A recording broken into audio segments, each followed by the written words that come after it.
Bienvenue à Débat de Cité MKO, espace dédié au débat, aux échanges entre citoyens sur les sujets brûlants de l'actualité de notre époque et de notre temps. Débat de Cité MKO est un lieu d'expression libre et ouvert abordant des thèmes tels que la démocratie, la gouvernance, la justice, l'économie, l'éducation, la santé et bien d'autres. Chaque débat est une plongée profonde dans des sujets d'intérêt public visant à éclairer les consciences et encourager l'engagement citoyen, personnel et volontaire. L'objectif vise à dépasser les limites politiques et partisanes en favorisant une discussion inclusive.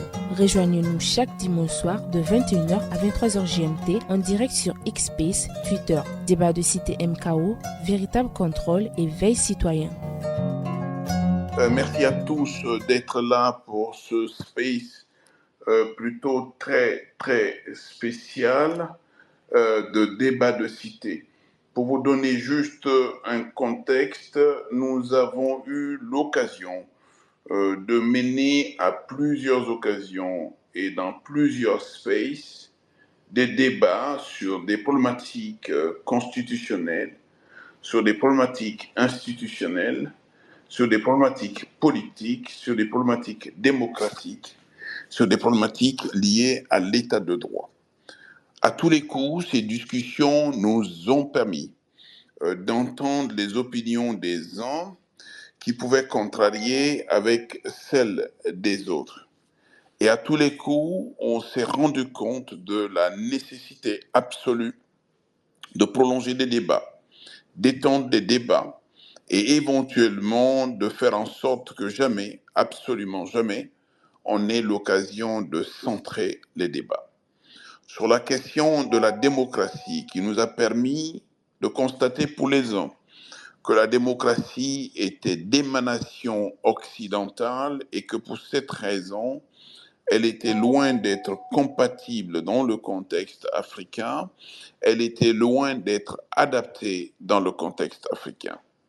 Les tenants de cette doctrine ont souvent préconisé le retour tantôt à nos civilisations, à nos traditions, à nos us et à nos coutumes, en rappelant que dans les années 1200, la charte du mondet a permis d'asseoir le contexte de la gestion du pouvoir, de la dévolution du pouvoir, de sorte que le pouvoir se transmettait dans un cadre et le pouvoir se perdait dans l'autre cadre, et la question de la transparence était aussi une évidence dans la mesure où les tenants du pouvoir devraient rendre compte de la gestion de leur pouvoir.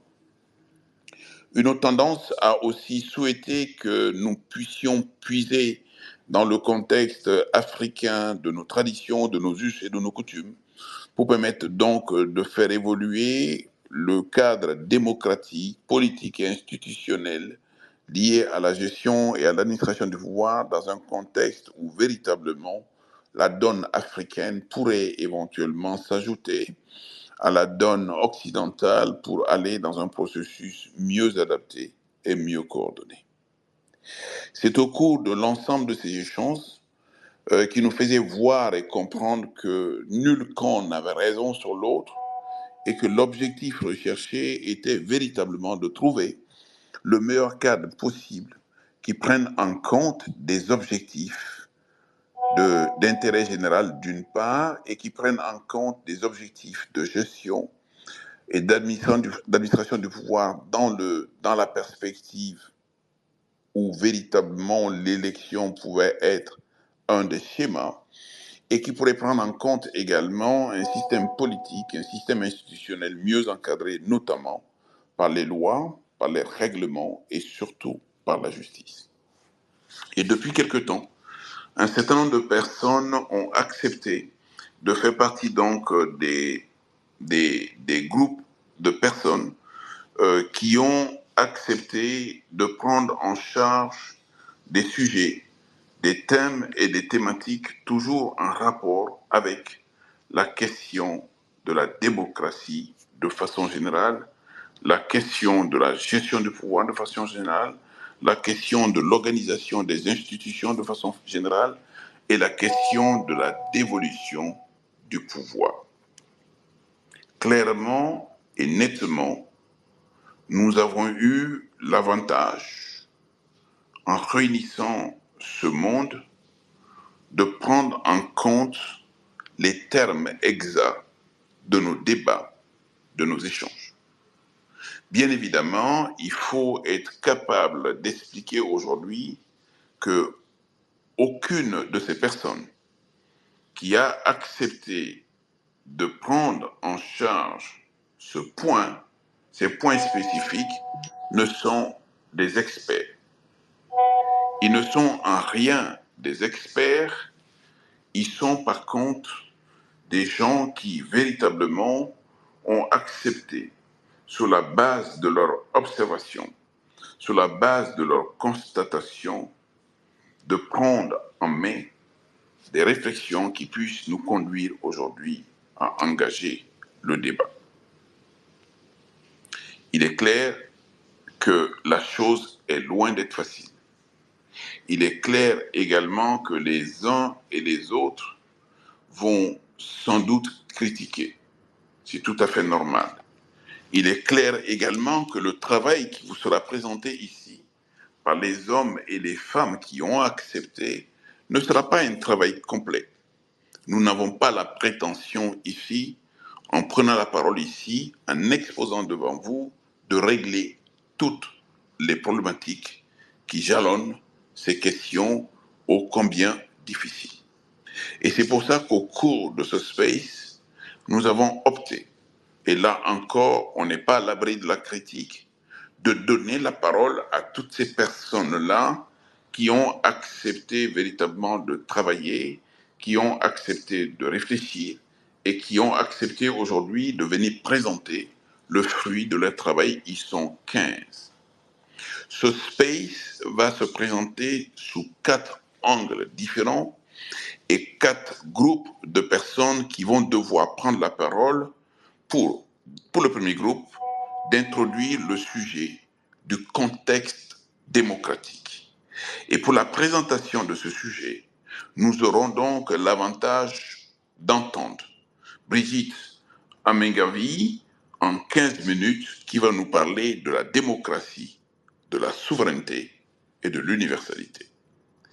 Toujours dans le même groupe, Daouda Touré va nous parler de l'apport de la tradition à la démocratie par les valeurs communautaires et ancestrales. Toujours dans ce premier groupe, Aïssata Ali a accepté de nous parler de l'âge, du genre, du sexe et de la parité en démocratie. Voici pour le groupe 1. Le groupe 2 va traiter du sujet le pouvoir et la dévolution du pouvoir. Dans un premier temps, Sega Diarra va nous parler de l'accès au pouvoir, la dévolution et l'alternance nécessaires en démocratie. Dans un deuxième temps pour ce groupe, Ibrahima Thioune a accepté de nous parler du scrutin, du processus électoral et contentieux en démocratie. Enfin, pour le troisième dans ce groupe 2, Mex Sommet a accepté de nous parler de la place, du rôle et de la mission des militaires en démocratie et le sort qui est à réserver aux coups d'État et aux changements anticonstitutionnels. Le groupe 3 va traiter du sujet la démocratie en pratique. Et la première personne qui va devoir donc nous parler est Nadège Lignac, qui va nous parler de société démocratique, de participation et de contrôle citoyen. La deuxième personne pour le compte de ce groupe 3 va être Amine Idriss, qui va nous parler de l'état de droit en question. La troisième personne qui va devoir nous parler est Dani Aïda. Dans le cadre du groupe 3, Dani Aïda traite de l'impact du droit communautaire dans la consolidation de la démocratie. Enfin, le groupe 4, qui va être donc le groupe qui va travailler sur le thème perspective démocratique au pluriel, et Frau va nous parler des enjeux et des perspectives démocratiques. Moi-même, je vais vous parler de la démocratie qui est d'essence ou de perspective universelle. Et enfin, je me permettrai avec Brigitte Amengavi, qui est ma co-hôte aujourd'hui, de vous faire donc les conclusions en dernier lieu. Et il se trouve d'ailleurs que c'est Brigitte Amégavi qui a deux casquettes aujourd'hui. La première étant co-hôte à mes côtés et la deuxième est celle qui va traiter du premier sujet dans le cadre du groupe 1, dont le titre est le contexte démocratique, et le sous-thème qui revient à Brigitte, qui va devoir nous le traiter en 15 minutes, est démocratie, souveraineté, universalité. Brigitte, tu as la parole. Merci, maître. Merci de la confiance que vous me faites en me confiant de traiter le thème quasiment introductif de cette série d'interventions. Le thème donc que je vais traiter est démocratie, souveraineté, universalité. Donc je vais donc découper mon intervention en trois parties sur chacun de ces thèmes. Et il m'a semblé qu'il serait intéressant pour parler de ces sujets que nous nous mettions d'accord, que nous ayons un entendement un peu commun de la définition de ces thèmes. Donc je me suis attelée à essayer de trouver des définitions. On peut dire qu'elles sont un peu consensuelles, mais elles sont de toute façon sujettes à débat. Donc ces définitions, et en guise de proposition et de perspective, je pose plutôt un certain nombre de questions, d'interpellations adressées à nous-mêmes d'abord dans notre pratique de citoyens, de démocrates et d'apprentis démocrates. Alors pour commencer par la démocratie, je vous propose la définition succincte suivante. Ce mot est d'origine grecque et se décompose en deux parties. Démos, qui signifie pouvoir, et kratos, peuple. C'est donc le régime politique dans lequel le pouvoir est exercé par le peuple. Aujourd'hui, nous disons encore mieux. Nous parlons de gouvernement du peuple, par le peuple, pour le peuple.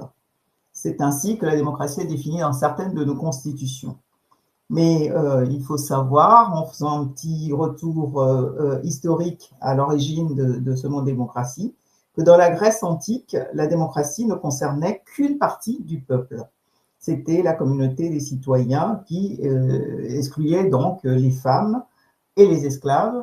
Je pense qu'il y a une intervention tout à l'heure qui s'apesantira un peu plus, qui approfondira cette définition de la démocratie en Grèce antique. Donc, je passe rapidement sur le sujet.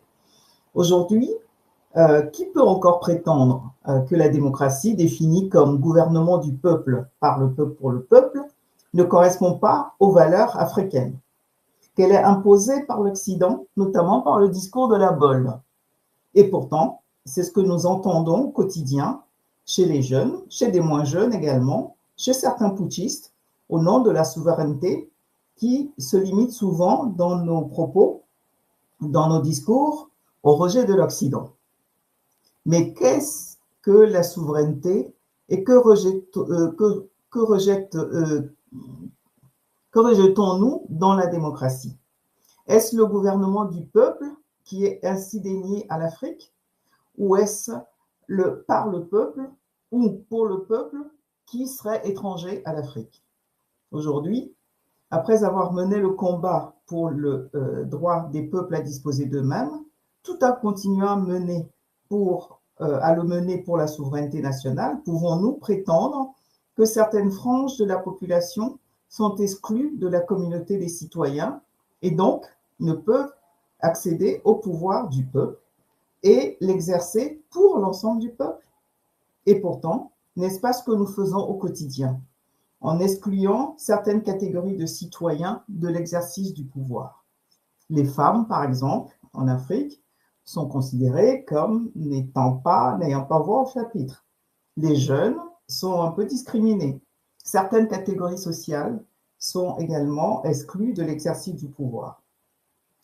Ou bien nous réservons l'exercice du pouvoir à certaines catégories parce qu'elles détiennent la force des armes. Alors, en guise de perspective, je pose également un certain nombre de questionnements qui s'adressent essentiellement à nous-mêmes, Le changement de paradigme que nous exigeons chez les anciennes puissances coloniales doit commencer par nous-mêmes, ici et maintenant. En effet, si nous ne respectons pas le peuple que nous prétendons diriger, comment voulez-vous que les autres nous respectent en tant que représentants d'un peuple que nous méprisons, piétinons, maltraitons? Nous devons également arrêter nos ségrégations internes. Les femmes n'ont pas voix au chapitre. Les jeunes n'ont pas encore la sagesse suffisante pour gouverner. Pourtant, s'ils sont citoyens, ils doivent avoir les mêmes droits que tous, ne serait-ce que pour respecter la définition que nos lois fondamentales donnent du citoyen. Un citoyen, une personne de nationalité du pays dont on parle, qui a atteint l'âge de la majorité.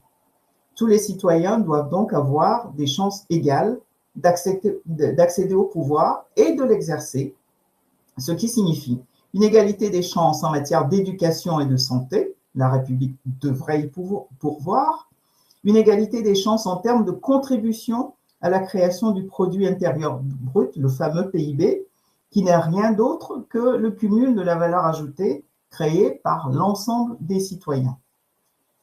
Fini donc les privilèges de certaines catégories de citoyens, soit parce qu'ils ont des armes, soit parce qu'ils sont fils de quelqu'un. C'est donc la fin des régimes militaires et de la dévolution dynastique du pouvoir. Enfin également des systèmes de caste qui subsistent encore dans certaines de nos sociétés, au nom desquels nous justifions sans vergogne souvent que certains sont moins citoyens que d'autres ou ne naissent pas libres et égaux en droit. Donc, nous avons parlé de la souveraineté. Comment pourrons-nous la définir succinctement et en 3 temps? Premier temps, la souveraineté, c'est l'autorité suprême d'une nation, d'un souverain, le fait de détenir cette autorité suprême. Par exemple, lorsqu'on dit que la souveraineté du peuple est le fondement de la démocratie, comme je viens de le dire tout à l'heure.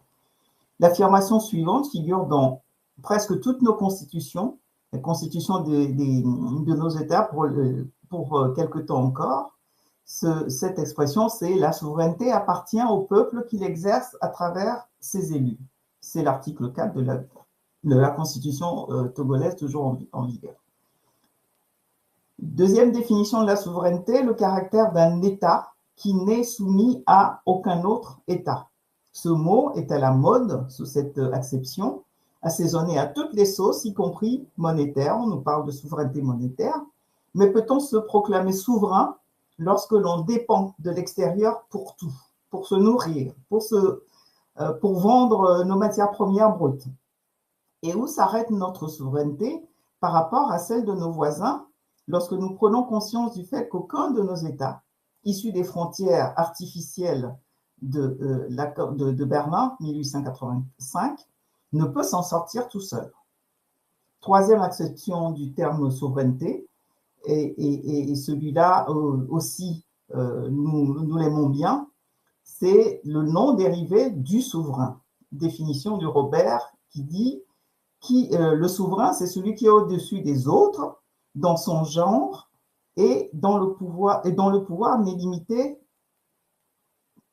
par celui d'aucun autre. C'est donc un chef d'État ou un chef d'un État monarchique. Et celui-là a une bonne consonance, effectivement, auprès de certains de nos concitoyens, surtout lorsque on sous-entend que la démocratie, telle qu'elle est pratiquée, n'est pas conforme aux traditions africaines. Mais dans notre inconscient collectif d'Afrique, nous trouvons cette conception de souverain et de souveraineté fort séduisante, et c'est ce que nombre de nos concitoyens sous-entendent lorsqu'ils parlent de valeurs africaines et de d'us et coutumes. Or, cette conception du pouvoir en Afrique est fausse. Les monarques africains n'ont jamais détenu le pouvoir solitaire et absolu. Et les dérives qu'on a pu observer par le passé chez certains souverains ont été vite combattues, soit par les populations qui ont fui ou sont allées s'installer ailleurs lorsqu'elles n'avaient pas les moyens de faire face à ces dérives. Il y a également dans nos sociétés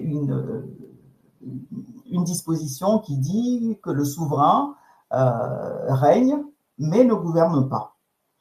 Alors, en termes de propositions sur ce terme de souveraineté, quelques questionnements. Lorsque nous évoquons les fameuses spécificités de l'Afrique, les us et coutumes, s'agit-il à mot couvert du rejet de la souveraineté du peuple, d'une part, de la démocratie, d'autre part, puisque nous avons défini tout à l'heure la souveraineté comme appartenant au peuple qui l'exerce à travers ses élus.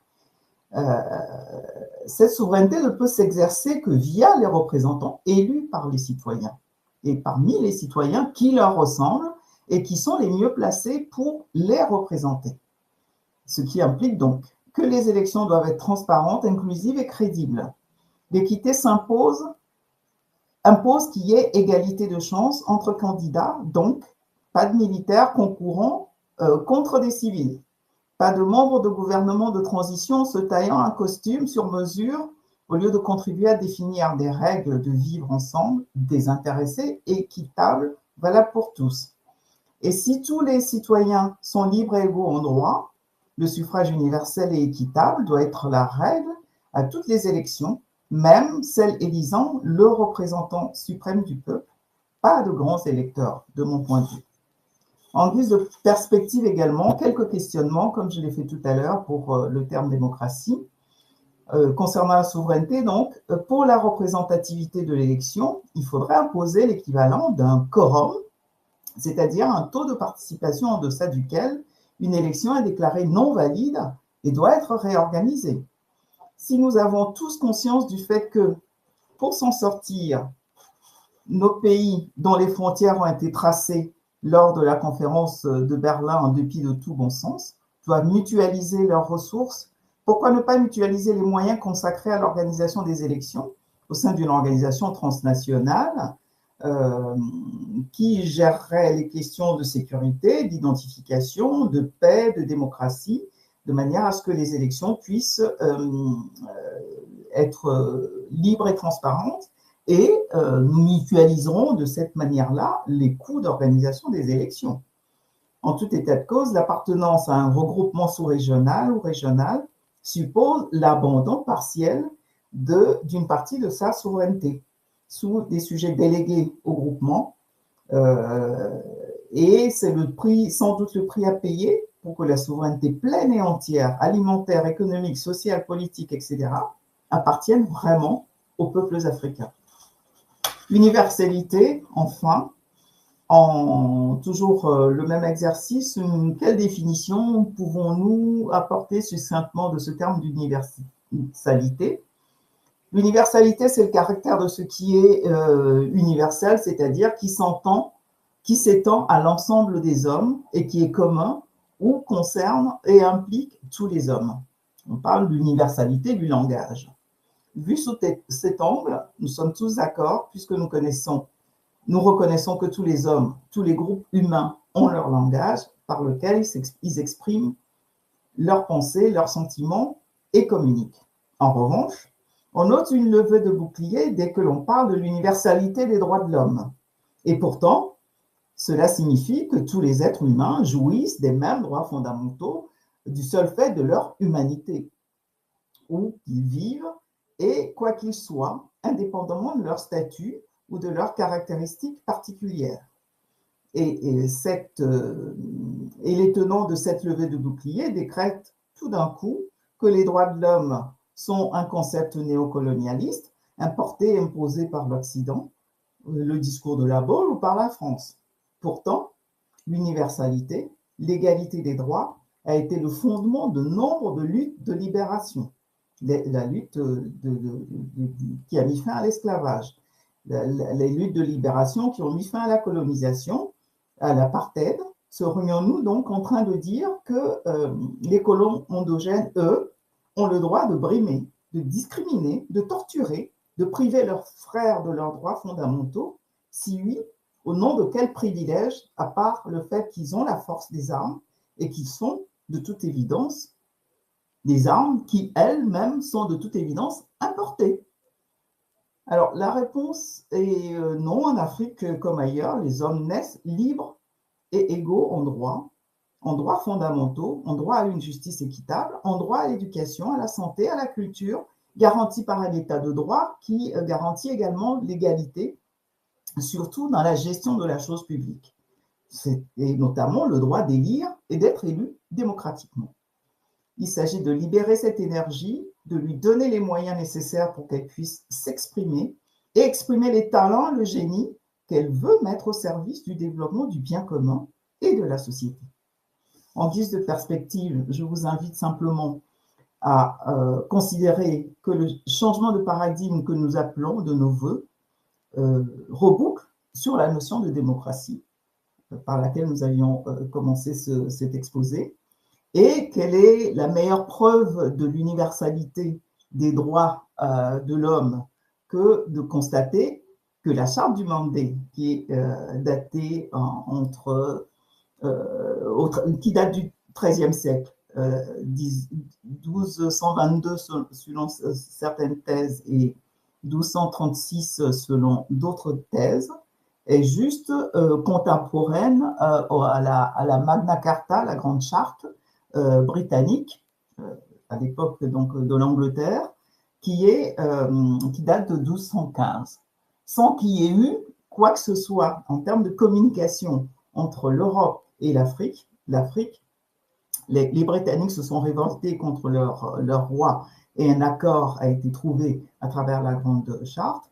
Et dans l'Empire du Mandin, après un certain nombre de combats, de guerres, etc., il y a eu la Charte du Mandé qui a été proclamée et qui définit un certain nombre de droits qui n'ont rien à envier à la Charte, à la Déclaration universelle des droits de l'homme qui date de 1948. Je vous remercie, je m'arrêterai là et d'autres intervenants approfondiront certains de ces points. Et je pense que la parole est maintenant à Daouda Touré sur le thème « L'apport de la tradition à la démocratie par les valeurs communautaires et ancestrales ». J'espère que je n'ai pas trop débordé. Je vous remercie. Merci infiniment, Brigitte. Pile poil dans les temps. La parole, effectivement, revient toujours dans le premier groupe dont le thème est le contexte démocratique, à Daouda Touré qui va nous présenter l'apport de la tradition à la démocratie par les valeurs communautaires et ancestrales. Daouda, tu as la parole. Bonjour, j'espère que vous m'entendez tous. Bonjour à tous. Oui. C'est avec un plaisir que je vais exposer le thème sur la démocratie et les traditions africaines. Je souhaiterais que si je parle trop, qu'on m'arrête, et puis si je déborde, qu'on m'arrête aussi, quoi. D'abord, la question qui se pose pour moi, elle est fondamentale, et je suis un tenant de cette thèse-là, que la démocratie est-elle compatible avec les valeurs africaines? Et pour cela, la question qui se pose, je ne sais pas, la démocratie a été très bien définie ici. C'est un régime politique, en fait, qui encourage l'égalité. Et les traditions, c'est les valeurs, c'est les valeurs, les faits, les connaissances qui sont transmises de génération à génération. Est-ce que dans nos pays, les régimes politiques africains peuvent s'appuyer sur la tradition pour encourager cette participation égalitaire des populations à la vie politique, à la gestion de la cité? Pour cela, la question principale, c'est celle-là. Et pour cela, je pense que je vais procéder par constat. Mais moi, je suis un anticonformiste, je vais changer de méthode. Je vais parler de 4 choses en termes de constat. Premièrement, pourquoi la démocratie est balbutiante en Afrique. Deuxièmement, les traditions et les inégalités qui a été exposées ici. Je vais voir qu'est-ce que moi, je pense de cette situation. Le rapport entre la tradition et la modernité, je dirais même plus, et la postmodernité, je vous expliquerai tout à l'heure, et puis la démocratie entre l'homme et la nature. Parce qu'en réalité, nos sociétés traditionnelles géraient de manière démocratique aussi la nature. Le premier point, la démocratie balbutiante en Afrique. Parce que pour certains, il n'y a pas de démocratie en Afrique, et pour cela, il y a 2 thèses qui s'opposent. Il y a celle qui pense que la démocratie est une survivance des pouvoirs des chefs. Comme vous l'avez constaté, à une époque, en Afrique, il y a eu le culte du chef, il y a eu des pouvoirs vraiment qui se sont construits sur la base du culte du chef. Les exemples il y a beaucoup d'exemples dans ce cadre-là. Quand vous prenez le pouvoir de Mobutu à l'époque, Mugabe, bon, j'en passe, je ne vais pas citer trop de noms. Donc, c'est des démocraties qui étaient plus ou moins autoritaires, avec du néo-patrimonialisme, c'est-à-dire que tout appartient au chef, et c'est des démocraties qui ne permettent pas, en fait, la liberté, donc la participation de tous. C'était, en fait, de l'autoritarisme. La deuxième thèse, c'est que la démocratie est une greffe qui ne tient pas compte de nos réalités locales, parce qu'on le constate aujourd'hui avec les farces électoraux, les choix des concurrents. Récemment, dans plusieurs pays, vous avez vu qu'on a choisi, en fait, le pouvoir choisit, en fait, ses concurrents. Il y a l'achat des voix, qui est connu. Il y a la violence. Souvent, après des élections, les résultats, c'est de la violence. Ou souvent, c'est des conditionnalités des partenaires au développement pour donner un satisfecit, un tampon et décaisser des fonds. Donc, les exemples sont énormes. Donc, il y a cette démocratie électorale qui s'oppose à cette démocratie, cet autoritarisme électoral qui existe en Afrique et qui est pour certains, en fait, une forme d'hybridation. Donc, en réalité, en Afrique, certains disent qu'il n'y a pas de démocratie. Sur ce point, quelles sont les solutions qu'on peut proposer? D'abord, il faut revoir les déterminants des processus démocratiques en Afrique et les failles. Et les failles sont connues.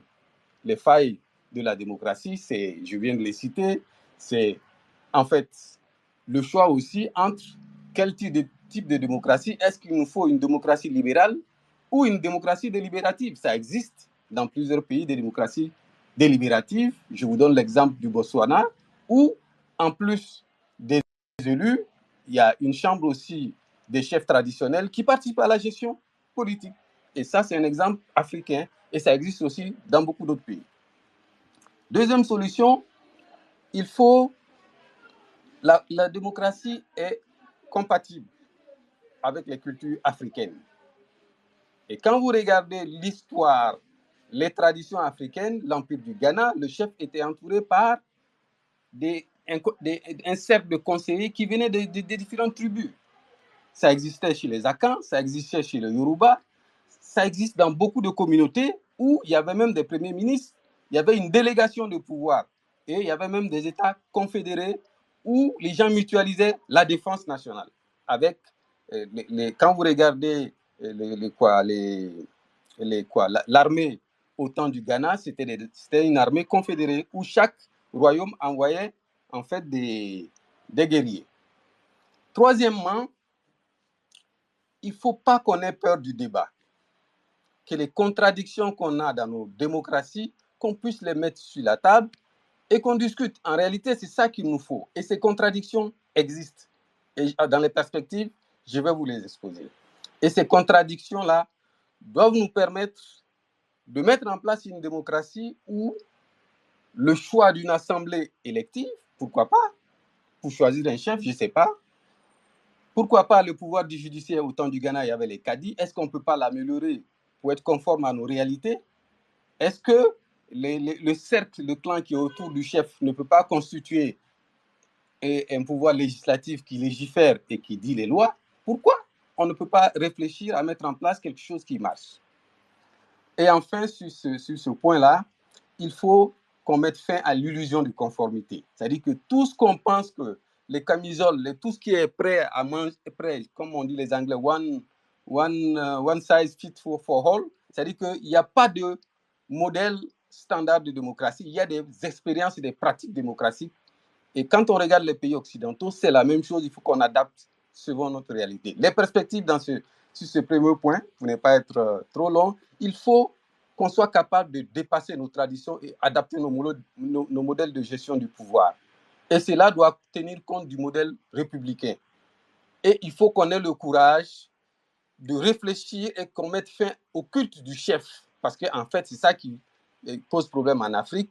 La relation des Africains avec la chose publique, il faut qu'on arrive à corriger ça, parce que tous ceux qui sont dans la chose publique pensent que ça n'appartient à personne, c'est de la gabégie. Il faut qu'on arrête ça.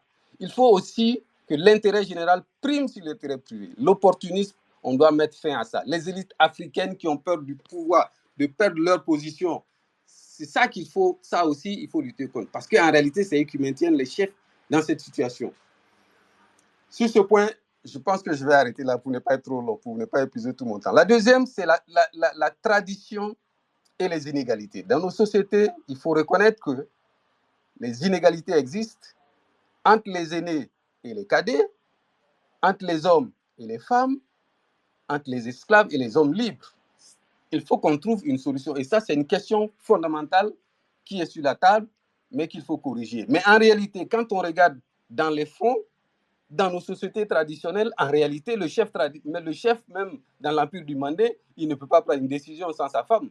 Donc, en réalité, ces questions qu'on cache, il faut les mettre au grand jour. Et il faut que, en termes de solutions, maintenant je passe à la deuxième partie, il faut adapter l'évolution sociale en mettant l'accent sur l'éducation de masse. Il faut qu'on comprenne qu'en réalité, c'est en étant éduqué qu'on va changer en fait la mentalité progressive. Mais les changements brusques ne sont pas possibles. Il faut aussi arrêter de faire du mimétisme de valeurs importées. Parce qu'on pense que s'habiller en veste, ça veut dire qu'on est bien habillé, ou bien ça veut dire que il faut, pour taquiner un peu certaines personnes, que en fait, ne pas épouser 4 femmes qui existaient chez nous, donc c'est pas normal parce qu'en Europe, ça se fait pas, ou des choses comme ça. Il faut qu'on réfléchisse sur des valeurs qui peuvent continuer chez nous et on les perpétue sans problème.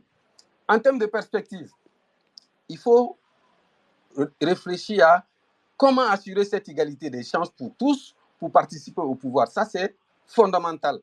Et c'est cela qui va nous permettre de réduire les inégalités. Deuxième proposition, il faut promouvoir la compétence et le dialogue permanent. Ce n'est pas parce qu'on veut équilibrer, on veut réduire les disparités qu'il faut donner le pouvoir à des gens qui n'ont pas la compétence. Si on le fait, on ne va pas évoluer, on va reculer. Troisième constat, l'avant-dernier constat, c'est la démocratie, c'est la tradition et la modernité. Qu'est-ce qu'il faut faire? Est-ce qu'il faut que les traditions évoluent vers la modernité? Ou est-ce que c'est la modernité qui doit s'adapter sur nos traditions? Mon point de vue ici est très simple. On est dans une société aujourd'hui postmoderne. La société postmoderne, c'est quoi? La société postmoderne dit que quels que soient les modèles, ce qui compte, c'est les finalités. La finalité de la démocratie, c'est quoi? C'est que les gens participent au pouvoir, c'est que l'offre de services publics soit là, c'est que les biens publics soient bien gérés. Donc, pour moi, la démocratie en Afrique, en intégrant la tradition, doit viser cette postmodernité, cette finalité de l'action publique. Tant qu'on ne mettra pas l'accent sur la finalité de l'action publique, toute démocratie qu'on importera, quelle que soit son universalité, elle ne marchera pas en Afrique. Et en termes de perspective, la question des finalités doit être au cœur de cette démarche. Et enfin, la démocratie entre l'homme et la nature. Pour ça, qu'est-ce qu'il faut proposer? Il faut promouvoir, comme je l'ai dit, dans nos sociétés, la gestion traditionnelle des ressources naturelles, parce qu'on est dans une situation de démographie galopante. Le défi démographique, il est là, avec les jeunes, avec les conflits autour des ressources, des ressources entre éleveurs et agriculteurs. Le changement climatique est là, exaspère ces conflits. Donc, obligatoirement, il faut qu'à un moment donné, on voit comment est-ce qu'on gère ces ressources. Et les conflits aussi existent entre nos ressources naturelles aussi, parce qu'en réalité, les questions géostratégiques, géopolitiques, c'est autour aussi des ressources naturelles. Donc, ces ressources naturelles-là, il faut les mettre sur la table, il faut voir comment elles peuvent profiter à tout le monde. Et la perspective, dans ce sens-là, c'est de moderniser la gestion de nos ressources humaines dans un contexte de pression démographique, sans pression, et d'essayer de mettre ces ressources-là au bénéfice de tous. Merci. J'espère que je n'ai pas été long et que s'il y a des clarifications, et maître, je suis disposé à donner plus de détails. Merci beaucoup. Merci infiniment, Daouda. Les choses sont claires et sont clairement dites.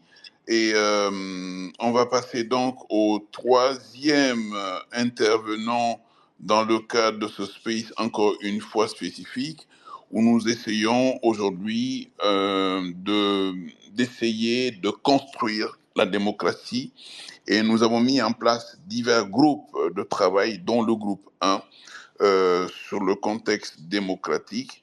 Et la dernière présentation du groupe 1 revient donc à Aïssata Ali, qui va nous présenter l'âge, le genre, le sexe et la parité en démocratie. Aïssata, tu as la parole.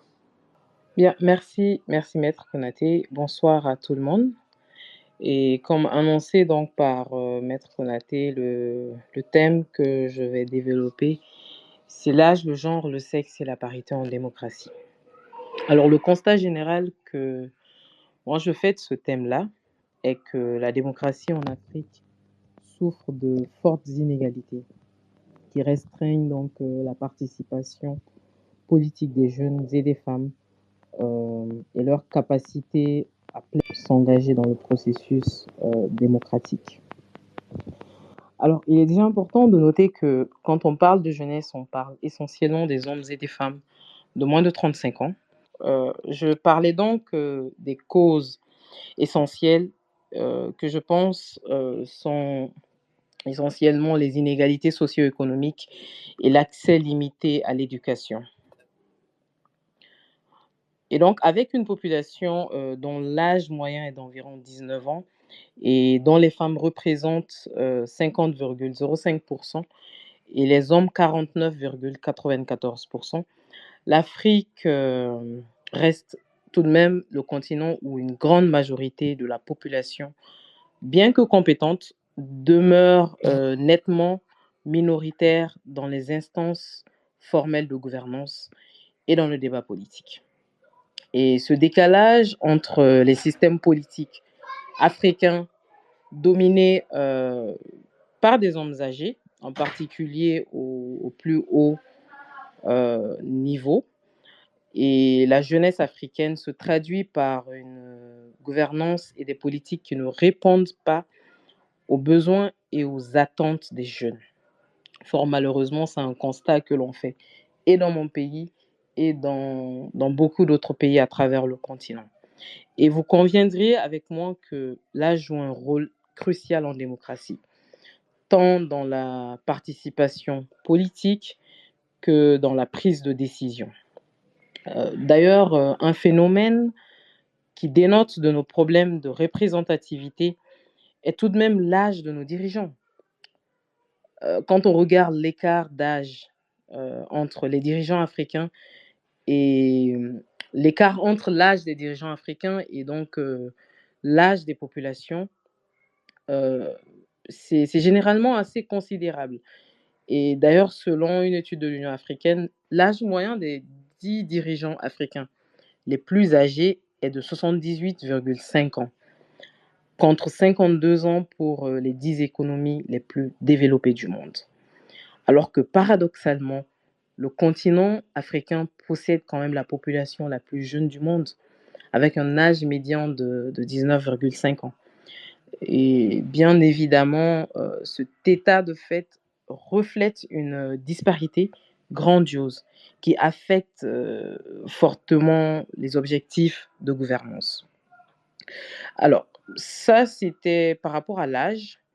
Quant à la question du genre et de la parité, il y a des mesures qui ont été prises. Et malgré que des mesures telles que les quotas de genre aient été mises en place dans certains pays pour promouvoir donc la participation des femmes en politique, il ressort, il reste encore beaucoup de progrès à faire pour atteindre une véritable parité par une représentation équitable des femmes et des hommes dans le processus démocratique. Alors bien évidemment, il y a certaines réalités qui font que, par exemple, les femmes sont moins engagées en politique et divers facteurs témoignent de cela. Par exemple, je soulèverai la question des normes culturelles et sociales qui limitent l'accès des femmes aux postes de décision. Il y a aussi le manque de soutien et de ressources financières, mais aussi la sous-représentation des femmes justement dans les instances politiques. Et je pense qu'on pourrait travailler à réduire considérablement toutes ces influences-là. Alors, concernant l'inclusion est tout aussi un défi pour les démocraties africaines. C'est un aspect important à considérer pour assurer une représentation équitable de la population. En Afrique, la lutte pour la parité et l'inclusion de toutes les tranches d'âge et de sexe dans la sphère décisionnelle reste encore un long combat à mener. Et cela, bien qu'elle soit en hausse dans plusieurs pays sur le continent. Des progrès ont été faits, des progrès considérables ont été réalisés dans le renforcement de la représentation politique des femmes, on va dire ces dernières années-là. Et d'ailleurs, le record mondial de nombre de sièges occupés par des femmes dans un parlement revient tout de même à un pays africain qui n'est autre que le Rwanda. Alors, après ce constat-là, on se poserait la question, alors, quelle est la solution ou quelles sont les solutions? Pour moi, on comprend aisément que pour une démocratie réussie, il est essentiel d'assurer une représentation équilibrée entre les hommes et les femmes pour garantir une diversité de perspectives et une prise de décision plus inclusive. Alors, la parité homme-femme contribue à une meilleure gouvernance en permettant une plus grande diversité d'idées et d'expériences. Et en plus de cela, promouvoir la représentation des jeunes dans les instances de gouvernance, mais aussi dans les organisations de société civile et regroupements politiques, est, selon moi, un moyen efficace pour créer une sphère décisionnelle avec des acteurs dynamiques, avec des acteurs impliqués. La solution est dans la participation citoyenne. La solution est dans la participation politique. Alors, la participation citoyenne est le fer de lance d'une démocratie. Une démocratie qui se veut inclusive est une démocratie réussie. Et une démocratie réussie, pour moi, passe forcément par la participation des citoyens, de tous les citoyens. Et pour améliorer l'inclusion, il est donc essentiel de garantir la participation équitable de tous les groupes de la société. Les femmes, les jeunes, les minorités ethniques, les personnes marginalisées. Et cela peut se faire en renforçant l'accès à l'éducation, en promouvant l'égalité des sexes et en luttant contre la corruption et en encourageant la diversité des voix politiques. En somme, une démocratie inclusive repose sur la participation de tous les citoyens. Et ce qui est essentiel pour assurer donc une société juste, une société équitable, une société, un état de droit. Voilà, donc autant les problèmes sont connus, autant les solutions le sont, de mon point de vue. Par contre, le vrai souci se trouve dans le comment. Quelle perspective? En termes de perspective, pour moi, encourager la participation des plus jeunes, mais aussi des femmes à la vie politique, il est essentiel de mettre en place des initiatives donc qui visent à les sensibiliser, mais surtout à les impliquer activement. Je pense qu'il faut aller au-delà des mots, il faut aller au-delà des écrits, il faut véritablement agir. Et pour citer quelques initiatives, d'abord, je pense que le plus important, c'est l'éducation. Et l'éducation, je trouve que l'éducation doit être prise en charge dès le bas âge, par une éducation civique vraiment plus intéressante. il faut intégrer des programmes d'éducation civique dans les écoles et aussi dans les regroupements de jeunes pour justement informer ces jeunes-là sur le fonctionnement, par exemple, du gouvernement, sur le fonctionnement de nos institutions, sur leurs droits civiques, mais aussi sur l'importance de la participation politique et de la citoyenneté active. Il faut que ces jeunes-là grandissent en se sentant réellement concernés par la vie de la nation. Et ensuite, je pense qu'il faut encourager l'engagement. L'engagement à arriver à un certain âge, des jeunes tout autant, mais des jeunes d'un autre niveau, peut-être des jeunes issus de lycées, d'universités, ou même des jeunes de nos sociétés qui ne fréquentent pas l'école, mais qui ont un rôle à jouer dans la société. Alors, en quoi faisant? En organisant des événements, des ateliers, des forums où ces jeunes peuvent justement exprimer leurs opinions, poser des questions, discuter de sujets politiques avec des acteurs démocratiques. Et je pense que pour encourager l'engagement, il faut impérativement que les jeunes se sentent concernés par les décisions importantes pour le pays. Et donc que ces jeunes soient sollicités justement par nos dirigeants pour leur montrer leur importance. Une autre initiative peut être la création de plateformes en ligne. Développer des plateformes numériques interactives où les jeunes peuvent s'exprimer, partager leurs idées, interagir avec des responsables politiques. Par exemple, multiplier des initiatives comme Débat de Cité MKO qui nous donne aujourd'hui qui nous donne aujourd'hui l'opportunité d'échanger vraiment de manière démocratique et d'apprendre énormément sur ce que c'est que la démocratie, sur comment est-ce que les institutions doivent fonctionner, sur comment est-ce que ça se passe dans tel ou tel pays en Afrique. Et donc, voilà, avoir plus de ces espaces-là pour ces jeunes et que ces espaces-là ces espaces numériques-là aillent au-delà de Twitter, par exemple, que ça soit sur des espaces, des espaces que les jeunes utilisent plus. Alors, sur lesquels les jeunes sont le plus souvent. Et enfin, je pense aussi au mentorat politique. Et pour moi, il faut encourager les jeunes à s'impliquer dans les programmes de mentorat politique où ils peuvent apprendre des leaders politiques plus expérimentés et acquérir justement des compétences en matière de plaidoyer. Et pour moi, il faut que les politiques soient ouverts à cela, que nos leaders politiques soient véritablement ouverts à cela et qu'ils soient humbles, qu'ils acceptent d'aller vers ces jeunes-là et de leur montrer qu'ils sont à leur disposition.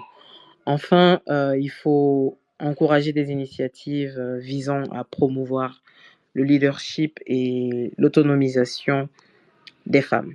Voilà l'essentiel de ce que j'ai à dire concernant ce thème-là. Merci, Maître Konaté. Merci infiniment Aïssata Ali pour cette présentation. Merci à Daouda Touré pour la présentation précédente. Et toutes les deux présentations et celle de Brigitte interviennent dans le cadre du groupe 1, dont le thème est encore une fois le contexte démocratique. Brigitte nous a présenté démocratie, souveraineté, universalité. Daouda Touré nous a présenté l'apport de la tradition à la démocratie par les valeurs communautaires et ancestrales. Et Aïssata, enfin, nous a présenté l'âge, le genre, le sexe et la parité en démocratie. Voilà pour ce qui est du groupe 1. Je vais donc passer la parole à ma cohorte Brigitte pour diriger donc les présentations dans le cadre du groupe 2. Brigitte, tu as la parole. Merci, Maître. Nous passons maintenant aux 3 présentations du groupe 2 sous le thème « Le pouvoir et la dévolution du pouvoir ». Nous écouterons successivement Sega Diarra sur le thème « L'accès au pouvoir, la dévolution et l'alternance nécessaires en démocratie ». Et ensuite, Ibrahima Thioune sur le thème scrutin, processus électoral et contentieux en démocratie. Et enfin, Max Sommet sur le thème la place, le rôle et la mission des militaires en démocratie et le sort à réserver au coup d'État et aux changements anticonstitutionnels. La parole revient à Sega Diarra qui nous développe le thème l'accès au pouvoir, la dévolution et l'alternance nécessaire en démocratie. Sega, vous avez 15 minutes. Merci. Merci Brigitte, bonsoir à tous. J'avoue que si on m'avait laissé le choix, j'aurais préféré traiter le dernier point. Ceci étant, le premier point n'est pas sans intérêt. Donc, je vais parler de l'accès au pouvoir et de la dévolution et de l'importance de la dévolution et de l'alternance dans une démocratie. Je vais donc diviser ma présentation, si je peux dire ainsi, mon intervention en deux parties. La première partie sera consacrée donc à l'accès au pouvoir. Et dans cette partie, donc, je ferai un constat et je ferai des propositions et une perspective vers la fin. Et ensuite, je regrouperai donc la dévolution et l'alternance dans une démocratie, donc dans un seul chapeau que je développerai de la même manière. D'abord, on parle d'accès au pouvoir.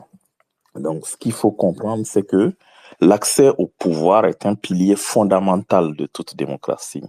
C'est-à-dire qu'il doit garantir que le pouvoir n'est pas monopolisé par une élite ou que les citoyens ont la même chance équitable de participer au processus décisionnel. Mais cependant, quand on regarde notre histoire ou l'histoire même de l'humanité de façon générale, cet accès n'a pas toujours été universel et a souvent évolué par le biais des luttes sociales et politiques. Je vais revenir sur la période de l'Antiquité. On a beaucoup parlé d'Athènes ce soir. Et je dirais que la démocratie athénienne est souvent citée, c'est vrai, comme le berceau de la démocratie, mais son accès au pouvoir était très limité. D'ailleurs, cela a été évoqué par vous tout à l'heure, Brigitte. Seuls les citoyens masculins, libres, pouvaient y participer. Les femmes étaient exclues, les esclaves étaient exclus, mais aussi les étrangers qu'on appelait les métèques y étaient exclus. Malgré ces limitations-là, ce modèle a tout de même quand même introduit un concept de participation plus ou moins citoyenne et directe. Ensuite, quand on regarde la période romaine où le républicanisme même a vu le jour, donc la naissance de la représentation, donc, on se rend compte que la République romaine a élargi l'idée d'accès quand même au pouvoir en introduisant des représentants élus. Donc, ce qu'on appelait les plébéiens, bien que souvent sous-représentés par rapport aux patriciens, ils avaient leurs propres représentants, qui étaient donc les tribuns de la plèbe, pour défendre leurs intérêts. Et cela a marqué un pas, une plus grande inclusion, si on peut dire ainsi, dans la prise de décision. Et quand on regarde l'époque moderne, je vais partir de quelques exemples, notamment la réforme électorale au Royaume-Uni. On a quand même vu que l'accès au pouvoir a été historiquement limité à une élite terrienne au Royaume-Uni. Cependant, il a fallu une réforme au XIXe siècle, telle que la réforme Acte de 1832. Donc, on a progressivement élargi le suffrage à une plus grande partie de la population déjà masculine. Le mouvement pour le suffrage féminin, qu'on appelle souvent les suffragettes, a finalement conduit à l'octroi du droit de vote aux femmes uniquement en 1918. Et d'ailleurs, c'était partiellement et ensuite pleinement en 1928. Je vais parler aussi des États-Unis, où la lutte pour les droits civiques a été quand même assez remarquable. Et on constate qu'aux États-Unis, la constitution initiale limitait l'accès au pouvoir aux hommes blancs et propriétaires. L'abolition de l'esclavage en 1865, le mouvement pour les droits civiques dans les années 1960 et l'abandon de la loi sur les droits civiques en 1964 ont progressivement élargi l'accès au pouvoir aux Afro-Américains et à d'autres minorités. C'est ainsi que le droit de vote a été accordé d'ailleurs aux États-Unis aux femmes en 1920 avec le 19e amendement.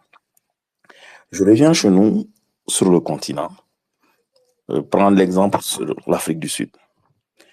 Vous voyez que l'Afrique du Sud a connu une transformation dramatique avec la fin de l'apartheid en 1994. Mais jusqu'alors, la majorité noire était exclue du pouvoir. Les premières élections libres et multiraciales ont permis à Nelson Mandela de devenir le premier président noir du pays, marquant ainsi un tournant historique vers l'inclusion et la participation démocratique de tous les citoyens. Ceci démontre donc qu'il y a eu pas mal de défis quant à l'accès au pouvoir et que ces défis ont le plus souvent été relevés à travers des luttes. Mais même aujourd'hui encore dans les démocraties modernes, on peut constater que l'accès au pouvoir peut être encore entravé par des inégalités socio-économiques. Par exemple, que ce soit aux États-Unis, en France ou même au Mali, les coûts élevés des campagnes électorales peuvent limiter l'accès au pouvoir uniquement à ceux qui disposent des ressources financières importantes. Et cela soulève aussi des questions sur l'équité et la représentativité des élus. Mais on peut aussi voir que malgré des progrès significatifs qui ont été soulignés ici par les précédents intervenants, la représentation des femmes, elle reste très minoritaire et souvent très insuffisante. Je vais prendre le cas de l'Inde. Bien que des quotas garantissent des représentations des castes défavorisées et des tribus, les femmes continuent de lutter pour une représentation équitable. Oui, c'est vrai, des initiatives comme les quotas au Rwanda ont permis aux femmes d'occuper 60% des sièges au Parlement, montrent que des politiques proactives peuvent améliorer l'accès au pouvoir de ces minorités. Maintenant, je vais aux propositions, parce qu'on m'a dit de faire un constat, une proposition et des perspectives. Donc, j'en ai 5 sur ce point-là.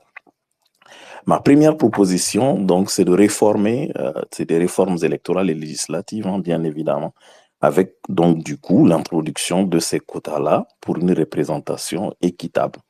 Donc, les quotas peuvent garantir une représentation des femmes et des minorités dans les instances décisionnelles. Donc, on a vu tout à l'heure le cas du Rwanda qui a adopté ce quota de genre qui permet aux femmes d'occuper 60% des sièges parlementaires. D'autres pays pourraient suivre cet exemple pour améliorer l'équité et l'inclusivité de leur parlement. La petite histoire est qu'au Mali, ce genre de loi existe, mais elle n'est jamais respectée. Donc, il y a également la réduction des barrières financières aux campagnes électorales. Donc, les coûts élevés des campagnes électorales limitent très souvent l'accès au pouvoir aux individus riches ou extrêmement riches ou soutenus par des intérêts particuliers. Des réformes peuvent inclure des subventions publiques pour les campagnes électorales ou de plafonner tout simplement des dépenses pendant les élections des campagnes et une transparence accrue dans le financement des campagnes, comme c'est le cas en France ou en Allemagne, en Europe. Ma deuxième proposition va du renforcement de l'éducation civique. Donc, les programmes d'éducation civique, comme Aïssata vient de le dire, dès le jeune âge, pourquoi pas. L'intégration de l'éducation civique dans les curriculums scolaires dès le jeune âge est très cruciale. Les élèves doivent apprendre le fonctionnement de la démocratie, leurs droits et leurs responsabilités en tant que citoyens. D'ailleurs, des exemples réussis incluent les programmes d'éducation civique en Finlande, et c'est ce qui a permis de développer une société bien informée et bien engagée. Et la formation ne doit pas se limiter uniquement au jeune âge, mais aussi aux adultes. Donc, on doit imaginer des programmes de formation continue pour les adultes afin de les aider à maintenir un électorat informé et actif. Des ateliers, des séminaires et des cours en ligne peuvent être offerts, pourquoi pas, pour éduquer des citoyens sur le processus politique, les droits civiques et les compétences nécessaires pour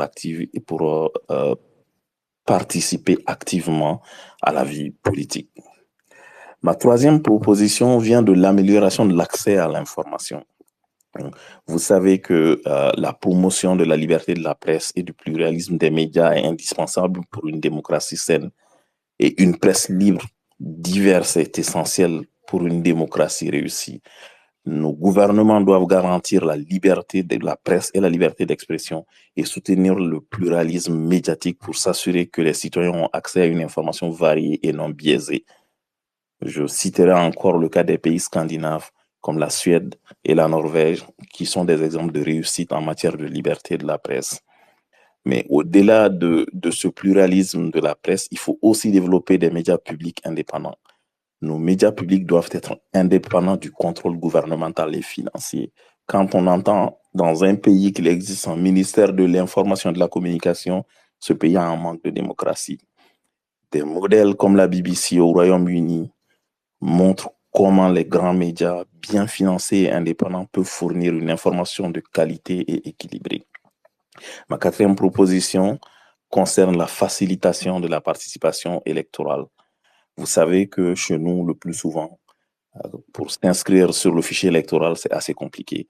Donc, moi, je propose une inscription automatique des électeurs pour augmenter la participation électorale. Des exemples comme le Canada, la Suède utilisent ce système où les citoyens sont automatiquement inscrits pour voter, ce qui réduit les obstacles bureaucratiques à la participation. Je dirais aussi qu'il faut diversifier, pourquoi pas, les méthodes de vote. Aujourd'hui, on est capable d'offrir plusieurs méthodes de vote, comme le vote par correspondance, le vote anticipé et le vote électronique. Tout ceci peut faciliter la participation. Je citerai l'Estonie, par exemple, qui a permis le vote en ligne depuis 2005 et qui a augmenté ainsi l'accessibilité à la commodité pour les électeurs. Ma dernière proposition pour ce point, c'est la promotion de l'engagement citoyen. Et cela passe donc, comme ça a été dit par mes prédécesseurs, par la création de forums de discussion et de participation, exactement comme ceux dans lesquels nous sommes aujourd'hui. Et ces forums et ces assemblées doivent être citoyennes afin d'offrir des espaces où les citoyens peuvent s'engager directement dans les processus décisionnels. On doit les institutionnaliser et ces initiatives doivent être comme des jurys citoyens, comme ça existe en Irlande et qui ont d'ailleurs contribué à des réformes constitutionnelles et ce qui montre aujourd'hui l'importance de telles plateformes pour une démocratie participative. Et au-delà de cela, je dirais aussi qu'il est crucial d'encourager des initiatives populaires et même des référendums d'initiatives populaires qui permettent aux citoyens de proposer et de voter sur les législations directement. La Suisse en est un exemple clé où ce mécanisme a été utilisé avec succès pour renforcer la participation citoyenne et la responsabilité politique. Maintenant, je ne sais pas si j'ai assez de temps pour aborder la deuxième partie de mon intervention qui concerne donc les perspectives donc pour l'accès au pouvoir en Afrique. Donc, je pense que pour les perspectives, je ne vais pas trop m'attarder là-dessus, mais il faut juste une participation citoyenne élargie, adopter des nouvelles technologies, comme je l'ai dit tout à l'heure, et renforcer l'éducation civique, faire la promotion et la représentation équitable. Donc, je ne vais pas m'attarder là-dessus, je vais attaquer le deuxième volet, donc la dévolution et l'alternance en démocratie. Le constat, il est assez simple. Je vais partir, donc quand on parle de dévolution, je vais partir du modèle suisse. La Suisse est un exemple emblématique de la dévolution du pouvoir. Le pays est divisé en cantons et chacun ayant une large autonomie pour légiférer et gérer ses affaires internes. Cette structure fédérale, en fait, permet une gouvernance proche des citoyens et une meilleure adaptation aux spécificités locales. Les référendums et initiatives populaires suisses renforcent également cette dévolution en permettant aux citoyens suisses de participer tout simplement directement aux décisions politiques. Je reviendrai chez nous pour parler du Nigeria. Le Nigeria, avec son système fédéral, cherche également à gérer la diversité ethnique et régionale en dévoluant le pouvoir aux différents États. Cependant, ce modèle fait face à des défis tels que la corruption, les tensions ethniques et une gouvernance locale parfois inefficace. Donc, ce qui sous-entend que la dévolution du pouvoir, en tout cas au Nigeria, montre que sans institutions solides et transparentes, la décentralisation aussi peut être inefficace. Et enfin, je vais citer le cas de l'Afrique du Sud, parce qu'il n'y a pas que la démocratie post-apartheid, il y a aussi la décentralisation qui est plus ou moins réussie. L'Afrique du Sud a entrepris une décentralisation très significative à la fin de l'apartheid, transférant des compétences aux provinces et aux municipalités. Cela visait principalement à réparer les inégalités du passé et à rapprocher le pouvoir des citoyens. Cependant, des défis persistent encore, notamment en matière de capacité administrative et de gestion des ressources. Alors, dans ce cas-là, je vais aborder le dernier point qui est l'alternance. Donc, parce que là, on m'a parlé d'évolution. L'alternance, je commencerai par les États-Unis, tout simplement. C'est un exemple de stabilité. Aujourd'hui, les États-Unis représentent un modèle de stabilité démocratique grâce à une alternance régulière et pacifique du pouvoir entre les différents partis politiques. Je dirais depuis la fin du XVIIIe siècle, d'ailleurs, ce pays a maintenu un système de transition pacifique, consolidé par des élections libres, une presse indépendante et des institutions solides. Les élections présidentielles, tous les 4 ans, garantissent cette alternance, qui est essentielle à la santé démocratique de ce pays. Je citerai également le Ghana, quand même, qui est aussi une alternance pacifique en Afrique. Le Ghana est assez souvent cité, surtout ces dernières années, comme un exemple positif d'alternance pacifique au pouvoir en Afrique. Et depuis l'introduction du multipartisme, donc dans les années 90, le pays a connu plusieurs transitions pacifiques entre différents partis politiques. Et cette stabilité a été rendue possible par une commission électorale nationale, ce qu'on appelle les CENI, Commission nationale électorale indépendante, vraiment indépendante, et une société civile active, vraiment active. Et je ne peux terminer cela sans parler du cas malien, avec les défis donc, qui s'annoncent à l'alternance de pouvoir en Afrique. Le Mali, c'est un peu le résumé des difficultés de l'alternance démocratique, parce elle a été assez fragile et assez courte. Le pays a été marqué par des coups d'État et des périodes d'instabilité politique. Malgré l'introduction du multipartisme depuis les années 90-91, le Mali continue de lutter pour assurer des transitions pacifiques et stables. Cependant, les institutions restent vulnérables et le processus électoral est très souvent contesté. Alors, dernier point, proposition de solution donc pour la dévolution et l'alternance en démocratie, et je terminerai là-dessus. Première proposition, renforcement de la dévolution du pouvoir. Je dirais la première des choses à faire, c'est la promotion de la gouvernance locale. Pour que la dévolution soit effective, il est crucial de renforcer les gouvernements locaux, que ce soit des gouvernements, que ce soit des mairies, en tout cas les institutions locales.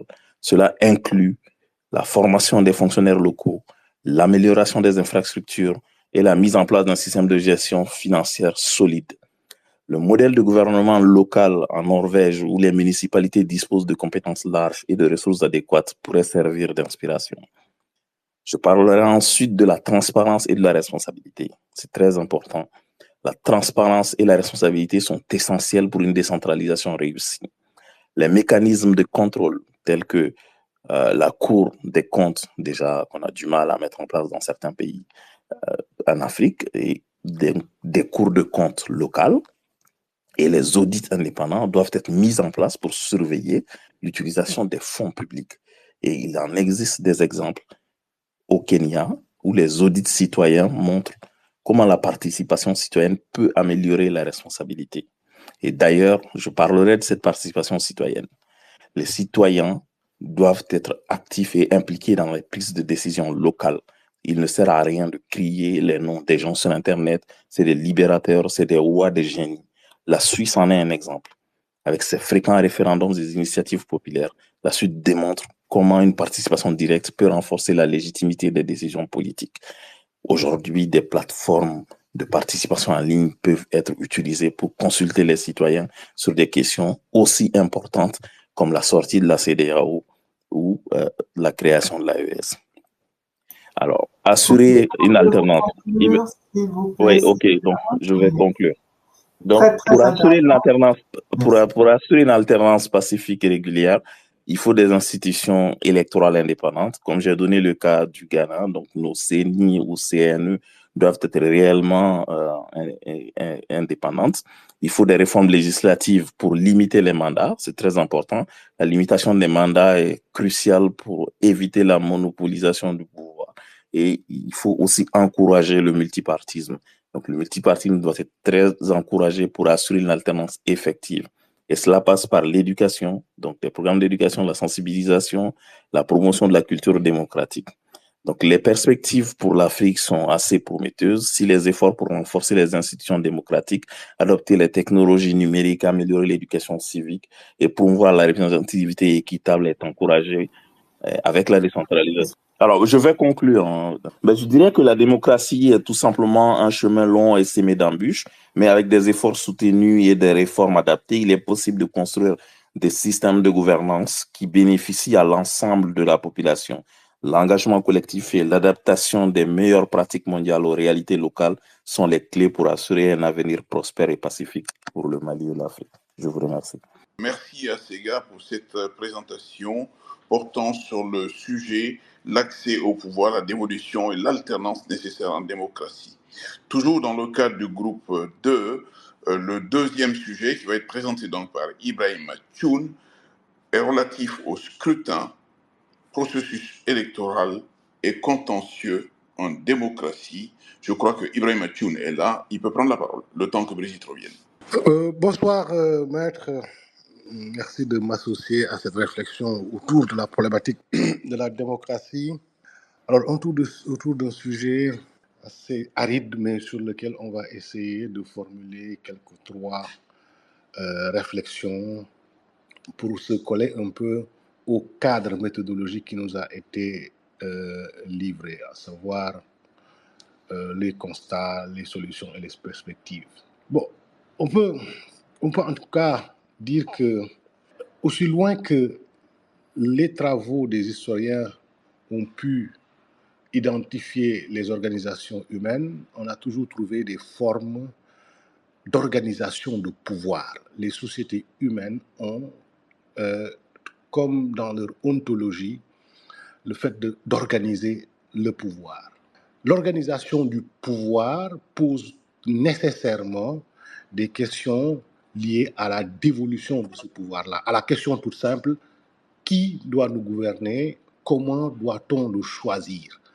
Donc, la question, les points sur lesquels ma réflexion porte vont trouver un point d'équilibre autour justement de cette notion de dévolution du pouvoir, des modalités de la dévolution du pouvoir. Donc, dans une démocratie, le scrutin est un élément central du processus électoral permettant aux citoyens de choisir les représentants politiques.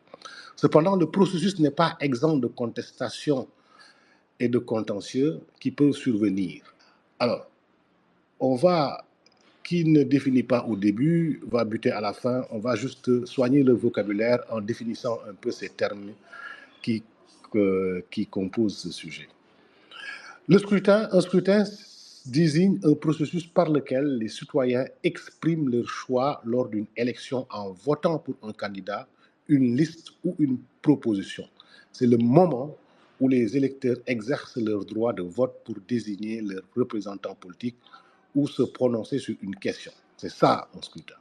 Un processus électoral englobe l'ensemble des étapes qui mènent à l'organisation et à la tenue d'une élection.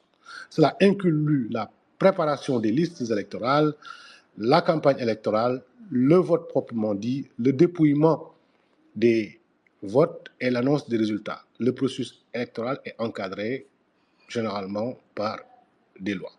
Le contentieux électoral en démocratie, fait lui référence aux contestations et aux recours juridiques qui peuvent survenir dans le cadre d'une élection. Cela peut inclure les plaintes pour fraude électorale, les contestations des résultats, des recours en annulation d'élections, le contentieux sur l'éligibilité des candidats.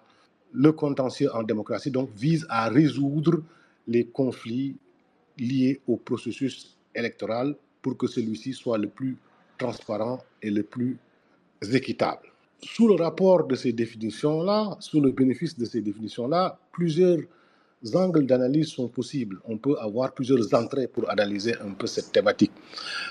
D'un point de vue juridique, l'entrée juridique donc consisterait à analyser la conformité du processus électoral aux normes juridiques en vigueur en veillant au respect des règles électorales et des procédures prévues par la loi. Donc, ils sont également appelés à intervenir dans le règlement des litiges électoraux.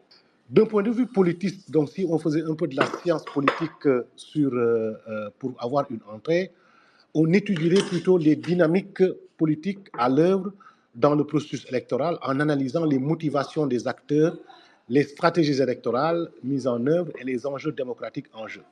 Cette analyse politiste, si on peut dire, contribuait à éclairer le débat sur la légitimité des élections et à promouvoir la transparence également. Ces entrées analytiques peuvent se coupler à des intérêts, parce qu'à ce sujet-là s'incorporent plusieurs intérêts qu'on peut ramasser autour de points de vue sur ce sujet-là. Par exemple, d'un point de vue philosophique, le processus électoral et la démocratie soulèvent des questions fondamentales. Le scrutin, en tant que moyen de désignation des représentants politiques, pose la question de la souveraineté du peuple et de l'expression de sa volonté.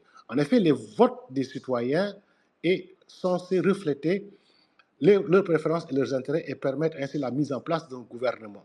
Le processus électoral, d'un point de vue philosophique, interroge la manière dont se déroule la compétition politique et la formation du gouvernement. Et il s'opère une mise en lumière des stratégies des acteurs, de leurs alliances qui se nouent et des discours qui sont tenus. Et donc, la question qui est soulevée sous cet angle-là, c'est celle de la justice et de l'équité du processus électoral. D'un point de vue sociologique, le scrutin est un moment où se manifestent les divisions et les clivages sociaux au sein de la société. Le choix électoral des individus est souvent influencé par leur appartenance sociale, leur statut économique, leur niveau d'éducation, leur identité culturelle ou leur appartenance religieuse. Ces facteurs sociaux opèrent une interaction de manière assez complexe pour façonner les préférences politiques des uns et des autres. Et d'un point de vue psychologique, si on essaie d'approcher la question à travers un prisme psychologique, on se rendrait compte que le scrutin est un moment où les individus sont appelés à faire un choix, celui de désigner un représentant politique. Ce choix peut être influencé par multiples facteurs psychologiques, tels que les valeurs, les croyances, les émotions, les expériences passées, les préjugés et les biais cognitifs. Les individus peuvent être amenés à voter pour un candidat en fonction de leur identité politique, de la perception qu'ils ont de sa personnalité ou de l'adhésion à un programme. Le processus électoral, sous ce même prisme psychologique, révèle un terrain qui est très propice à l'étude de dynamiques qui sont à l'œuvre chez les électeurs. Les campagnes électorales mobilisent des techniques de persuasion et de communication visant à influer les attitudes et les comportements des électeurs. Sous ce rapport, les discours politiques, les slogans, les images et les débats contribuent à façonner la perception des enjeux politiques et à mobiliser les émotions. Comment organiser cette réflexion? Quelle est la question à laquelle moi je devrais répondre pour traiter de ce sujet? En réalité, il ne s'agit pas d'une question. Une seule question ne peut pas épuiser la totalité des intérêts qui sont noués autour de ce sujet-là.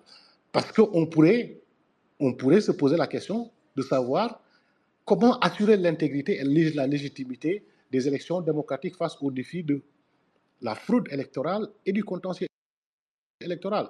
Question très prégnante en Afrique. Cette interrogation soulève les enjeux juridiques essentiels liés à la préservation de la démocratie et à la garantie du droit de vote des citoyens et la transparence des processus électoraux. Ce serait donc une invite, sous l'auspice de cette question-là, à examiner les dispositifs juridiques et les mécanismes de contrôle qui sont mis en place. Une autre question pourrait être posée, celle de savoir quel est l'impact des nouvelles technologies pour justement explorer les défis posés par l'utilisation croissante des technologies. On pourrait également poser une question, celle de savoir comment concilier la nécessité de garantir la transparence d'un processus électoral et le respect du secret de vote. Plusieurs questions sont possibles. Plusieurs questions, notamment les enjeux liés à la représentativité politique, à la parité hommes et femmes, sujet qui a été traité.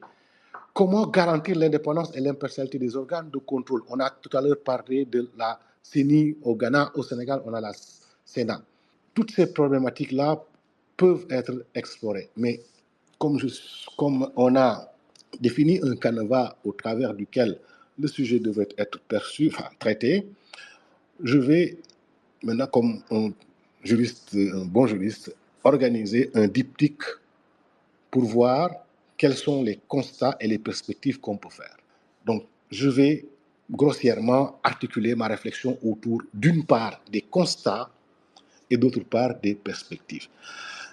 Au chapitre des constats, on peut dire que ces constats naviguent entre heures et lueurs. Les constats nous donnent à voir des heures et des lueurs. D'abord les heures.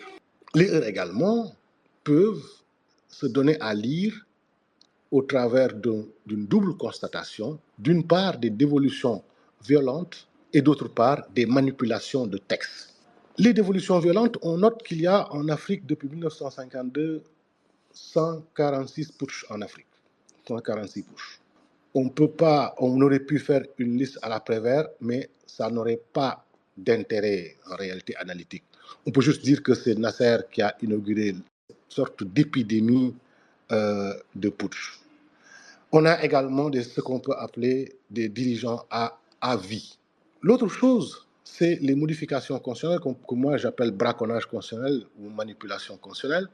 Et ça, si on analyse les révolutions constitutionnelles en Afrique entre 2002 et 2023, on se rend compte qu'il y a eu 24 tentatives de modification constitutionnelle à des fins de prolongation de pouvoir. Parmi ces tentatives, 19 ont été couronnées de succès, ce qui représente une tentative par an au cours des 2 décennies qu'on examine.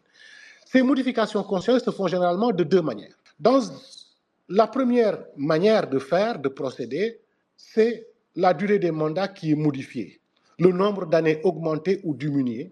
Et lors de la modification électorale d'avril 2023 au Gabon, le mandat présidentiel a été ramené de 7 ans à 5 ans, alors qu'en Guinée, en 2020, il a été rallongé. Cette modification constitutionnelle précède souvent l'invocation du principe de la non-rétroactivité de la loi pour permettre au président en exercice de se présenter aux élections. Donc, pour ramener les compteurs à zéro. Parce qu'on considère que ce qu'il a déjà fait, si c'est frappé par le principe de la non-rétroactivité, ce n'est pas couvert par la nouvelle loi entrée en vigueur. La deuxième modalité, la deuxième manière de modifier consiste à supprimer complètement les limitations de mandat ou les limites d'âge afin de permettre à certains présidents de se présenter ad vitam aeternam à des élections. Et dans la plupart des cas, ce procédé leur permet de rester au pouvoir avec des situations électorales. Ce qui fait dire à certains auteurs, notamment Thierry Véricoulon, qu'on assiste à ce qu'ils appellent, ce qu'ils nomment sous le vocable de démocrature, c'est-à-dire des régimes qui présentent une forme démocratique, mais exercent une pratique autoritaire du pouvoir. Les élections y sont organisées, il est vrai, mais selon un calendrier constitutionnel, de telle manière qu'elle ne laisse aucune possibilité d'alternance. La loi qui aurait dû être le paravent, devient l'outil par lequel on corsette le processus démocratique. Bon, au-delà de la démocrature, on va passer, parce que je crois que le temps, il file, les lueurs. Alors, on vient de traiter au chapitre des constats les heures. Maintenant, les lueurs, parce que bon, ce n'est pas que des ténèbres. Il y a 3 grandes tendances qui illuminent un peu ce tableau, si on peut dire, assez sombre de la démocratie en Afrique. Il y a la consécration de démocratie constitutionnelle. Il y a les démocraties aujourd'hui libérales figurent notamment dans les constitutions africaines et le pluralisme y est consacré. Il y a la proclamation de droits et subséquemment la reconnaissance du respect d'une opposition. Il y a l'édification d'un état de droit. Bon an, mal an, il y a dans certains pays africains des efforts qui sont faits pour soumettre l'État au droit et soumettre la population à ce même droit, ce qui est la définition parfaite de l'État de droit. Il y a également d'organisation d'élections. Il y a des pays où les élections sont organisées, même s'ils sont contestés, même s'il y a des heures parfois, il n'en reste pas moins que les élections sont organisées à date et que le processus se déroule selon des standards plus ou moins acceptables. Cela dit, sous l'angle des constats, vous savez, les constats, c'est toujours très statique, c'est des choses qu'on constate et c'est très descriptif si on le fait. Maintenant, en termes de perspective, moi j'ai identifié, pour en terminer, 2 perspectives principalement. L'une qui serait de faire place aux autorités coutumières dans les constitutions africaines et l'autre, c'est le tirage au sort comme mode d'élection. Je vais m'en expliquer sur ces 2 aspects-là qui constitueront les 2 points que j'aborderai dans cette partie. J'ai essayé d'analyser un peu certaines constitutions des États qui se sont inspirés du modèle français. Et on voit quand même qu'il y a une reconnaissance des autorités coutumières, même si cette reconnaissance-là est assez limitée ou parfois timide. La Constitution tchadienne de 1996, révisée en 2004, fait, en son titre, disons 13, les articles 214 et 217, reconnaît le rôle des autorités coutumières ou traditionnelles et leur attribue un rôle d'encadrement des populations en matière de décentralisation. La Constitution togolaise, dans son article 143, reconnaît la chefferie traditionnelle gardienne des us et coutumes. La Constitution nigérienne du 25 novembre 2010 mentionne dans son article 99 que la loi fixe un statut des chefferies traditionnelles. La Constitution de la République centrafricaine fait un peu exception. Les constitutions du Botswana, notamment la constitution du Botswana, en son article 77 et 85, la constitution du Malawi, en son article 68, la constitution de la Tanzanie, du Kenya, de manière indirecte dans la composition du Sénat, de l'Ouganda, de l'Afrique du Sud, de la Namibie, de l'Éthiopie ou encore du Ghana, reconnaissent les autorités traditionnelles ou coutumières. Cette reconnaissance est plus ou moins étendue selon les États. Si ces reconnaissances constitutionnelles sont timides et ne sont pas la garantie d'une stabilité politique INSEE, elles permettent quand même la mise en valeur d'une spécificité actuelle de nombre de pays africains. L'existence d'autorités traditionnelles et coutumières jouant un rôle important dans les domaines politiques et juridiques, soit au niveau local ou au niveau national. Au niveau local, nous savons que dans les États francophones, notamment dans les pays ouest-africains, de nombreux litiges fonciers ou de droits de la famille sont réglés en dehors des tribunaux. Plusieurs raisons expliquent cela. L'inadaptation du droit, les jugements rendus en méconnaissance des principes d'équité, les délais de jugement assez longs, des jugements parfois en français et non en langue nationale, dans des États où 20% des populations essentiellement urbaines ne parlent pas. 20% de la population est urbaine et c'est celle-là qui est acclimatée au français, mais d'autres ont des langues locales et traditionnelles, lesquelles langues n'ont pas un retentissement au niveau de nos juridictions, même si la pratique de la traduction est en train de gagner de l'ampleur dans ces pays. Si on prend l'exemple du Burkina Faso, comment expliquer que les autorités coutumières ne soient pas constitutionnellement reconnues alors que le rôle du Moro Naba, l'empereur des Mossi, est primordial. Il l'a été d'ailleurs lors de l'insurrection des 30 et 31 octobre 2014.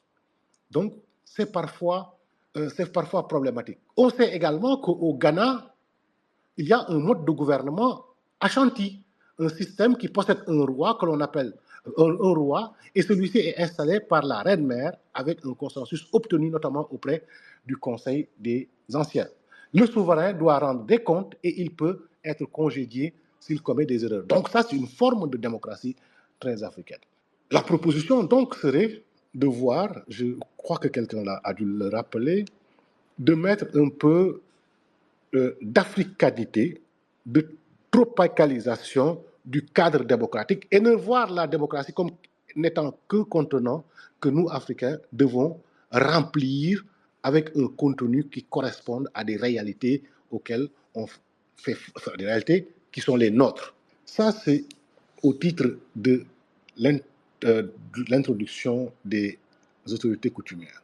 Maintenant, mon point, qui est le point B, qui sera le dernier point, en termes de perspective solution également, c'est le tirage au sort. Moi, je considère que le tirage au sort, s'il n'est pas le meilleur système qui assure plus d'équité et de justice, n'en est pas loin. Et les explications qui suivront permettront peut-être d'en convaincre certains.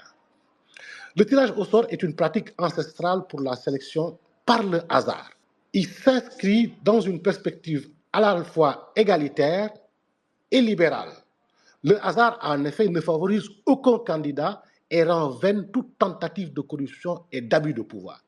S'il fallait qualifier le tirage au sort comme procédure politique, on pourrait dire qu'il est une forme procédurale singulière, irréductible à tout autre et jusqu'à certains points intermédiaire entre démocratie directe et démocratie indirecte, tirée au sort et en général plus égalitaire et impartiale. Quels sont les avantages du tirage au sort? Le choix Un choix qui échappe à toute intention empêche la corruption. Personne n'est responsable et ne peut être blâmé ou loué pour le choix. Personne ne peut tirer vanité d'avoir été choisi. Personne n'a la charge de choisir. Tous les participants sont sur un pied d'égalité. La procédure est impartiale et équitable. Et si la procédure peut être répétée de nombreuses fois, le fait même d'être choisi ne produit pas une forte inégalité entre le sélectionné et celui qui ne l'est pas, parce que celui qui n'est pas sélectionné, s'il y a un mécanisme de rotation, est sûr qu'il sera demain sélectionné. Il y a donc une alternance du pouvoir et de la soumission. Autant aujourd'hui on exerce le pouvoir, demain on sera celui sur lequel le pouvoir s'exerce. Il y a certes des inconvénients au tirage au sort sur lesquels on reviendra, mais le tirage au sort, on peut l'approcher pour le traiter sous deux angles, en faisant un double repérage pour voir de façon téléologique de façon fonctionnelle, de façon finaliste, quelles sont les fonctions du tirage au sort, et avant de voir les valeurs d'usage pour repérer le pourquoi de ce tirage au sort. Sous l'angle des fonctions du tirage au sort, on peut voir que le tirage au sort permet une rotation organisée, c'est-à-dire un principe d'allocation du temps et du moment de la gouvernance. Ainsi, le principe de distribution lié à un principe de rotation est destiné à organiser une participation démocratique quasi forcée. Il convient donc à toutes les tâches qui peuvent être simultanément considérées. Deuxième élément, le tirage au sort neutralise les procédures. La neutralisation des procédures permet que le tirage au sort a souvent pour but de supprimer la compétition, d'éviter les conflits d'intérêts. Le tirage au sort élimine ça parce qu'il neutralise ces éléments-là. Le tirage au sort étant donc un mécanisme instantané, il supprime les diverses manœuvres qui précèdent habituellement la plupart des autres formes. On s'en est expliqué dans les constats. Toutes ces manipulations n'auraient aucun sens si on sait qu'on est tiré au sort. Du coup, le recours au tirage au sort annihile les ambitions extraordinaires et impose le sens ordinaire des responsabilités. Tout ce qui relève de l'intrigue et de la compétition est supprimé par le tirage au sort qui est programmé. Montesquieu a dit que le tirage au sort n'afflige personne. Il ne suscite pas de vanité chez le vainqueur, ni de rancœur chez le vaincu. Il atténue l'arrogance et l'amertume. Il supprime tout soupçon de partialité chez les organisateurs de la procédure. Un autre élément intéressant et remarquable sur le tirage au sort, c'est que le tirage au sort permet d'économiser les moyens. Pour l'économie des moyens qui réalise le tirage au sort permet une simplification, une accélération des procédures. On n'a pas besoin au Sénégal de dépenser des milliards pour organiser des élections. On peut juste tirer au sort et puis bon, on sait ce qui se passe. Maintenant, la valeur d'usage, pour en terminer. Le tirage au sort constitue également une technique reconnue d'échantillonnage, on le sait, et de représentation et de calibrage. Et il produit un certain nombre d'effets. Les mathématiciens qui sont familiers à la loi des grands nombres en savent quelque chose. Maintenant, répertorions un peu les effets qui sont attachés à ce tirage au sort. Le premier effet que j'ai retenu, c'est l'effet d'impartialité. Dans certains cas, il peut exister une partialité au sens d'inégalité du résultat. Parce qu'attribuer un bien rare ou une fonction rare à très peu de personnes n'aboutit pas à une situation d'égalité. Seulement, cette inévitable partialité n'est le produit d'aucune intention. L'impartialité du tirage au sort se décompose donc en une absence de partialité de la part des sélectionneurs et en partialité inexplicable et imprévisible à l'égard des sélectionnés, puisque seule la chance va les départager. Deuxième effet, l'effet de participation. J'ai entendu sur les précédentes contributions que la participation était un peu brinque-ballante en Afrique parfois. Mais le tirage au sort peut rattraper cette affaire-là. Pourquoi? Parce que l'effet de la participation varie considérablement, quasiment d'un extrême à l'autre selon les détails de la procédure.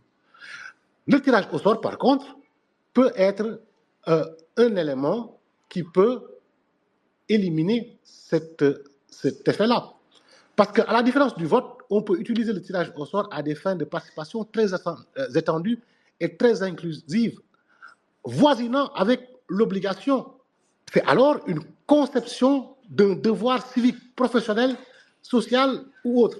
Là où le vote ne peut pas être obligatoire, parce que c'est un droit, que pour les votants, le tirage au sort va jusqu'à créer l'obligation d'être élu et d'accepter la charge. Cette obligation, par son caractère autoritaire forcé, peut pouvoir poser des problèmes.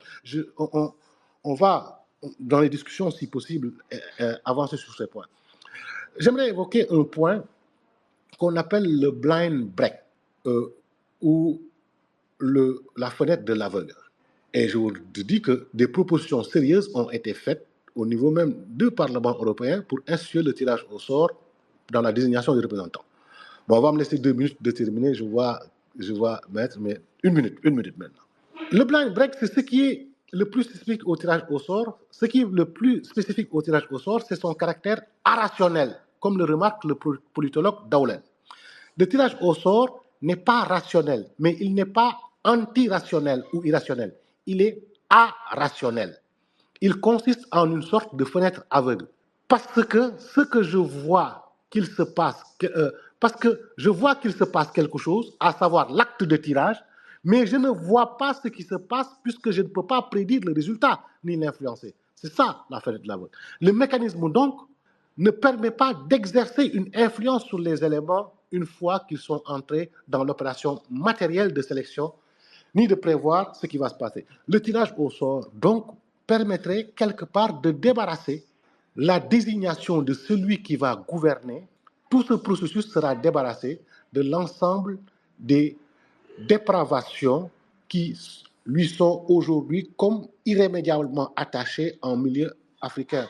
On parle d'énormément de tares, de nos modes de désignation de nos représentants à travers nos élections, truqués, bourrage d'urnes, tous ces mots-là peuvent être dissipés si tant est qu'on accepte de tirer au sort ceux qui nous dirigeront selon une temporalité définie, et ils nous dirigent aujourd'hui et demain ils seront dirigés.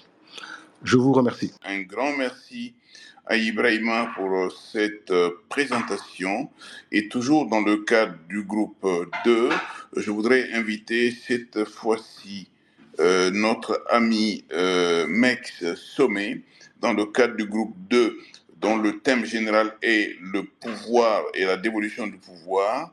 Et Mex a la charge de parler de la place, du rôle et de la mission des militaires en démocratie et le sort qui est à réserver au coup d'État et au changement anticonstitutionnel.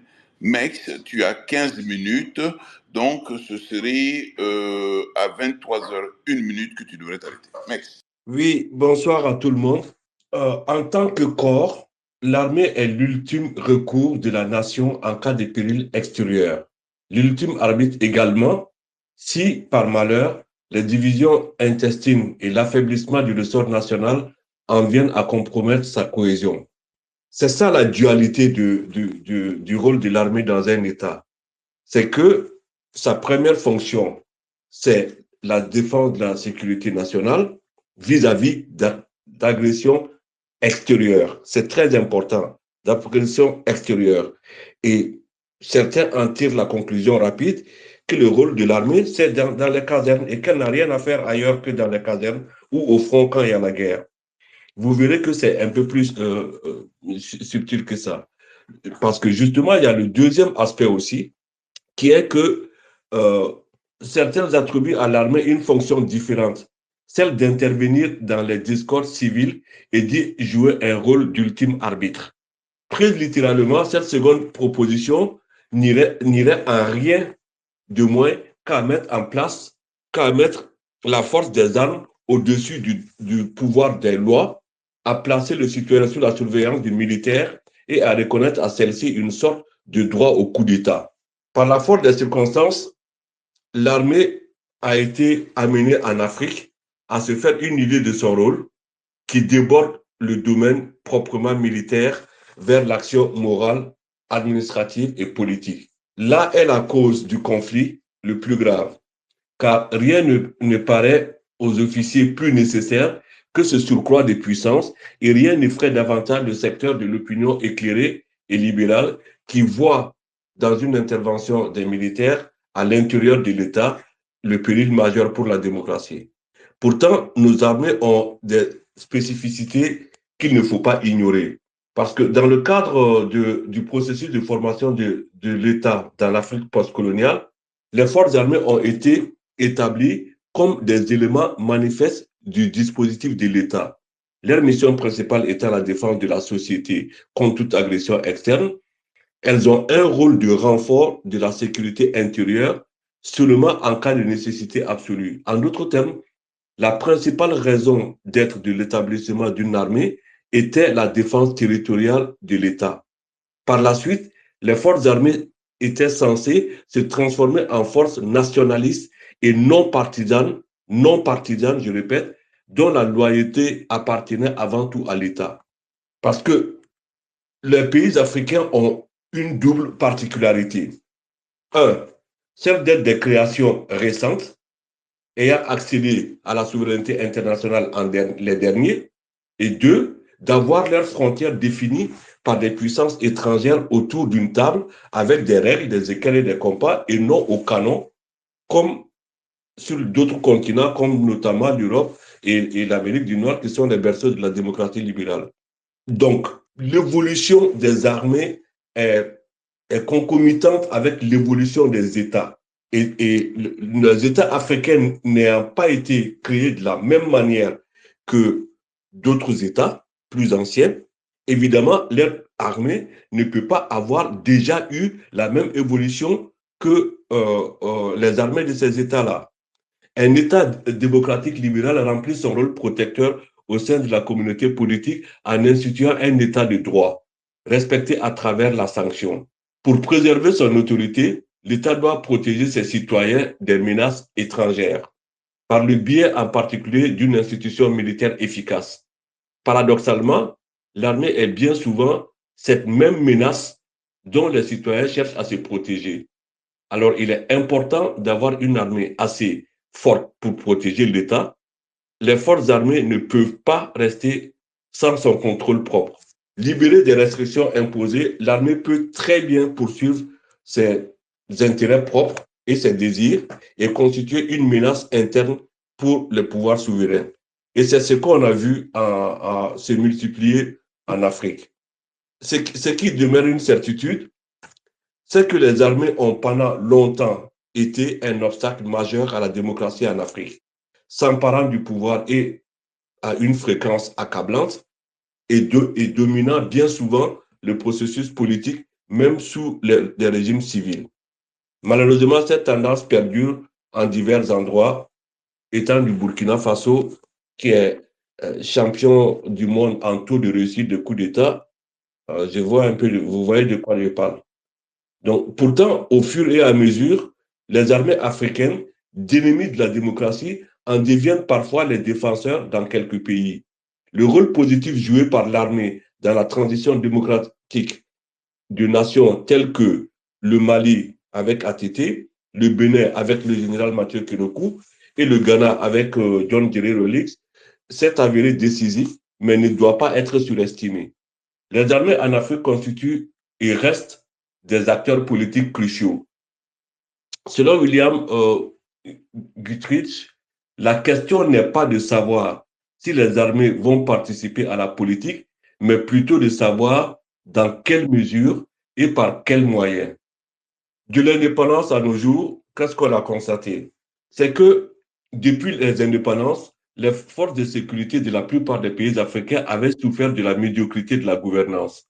Quand l'ingérence politique n'avait pas érodé leur professionnalisme et conduit à des recrutements effectués sur une base ethnique ou géographique, les dirigeants politiques ont essayé d'acheter la loyauté des forces spéciales au détriment des armées nationales.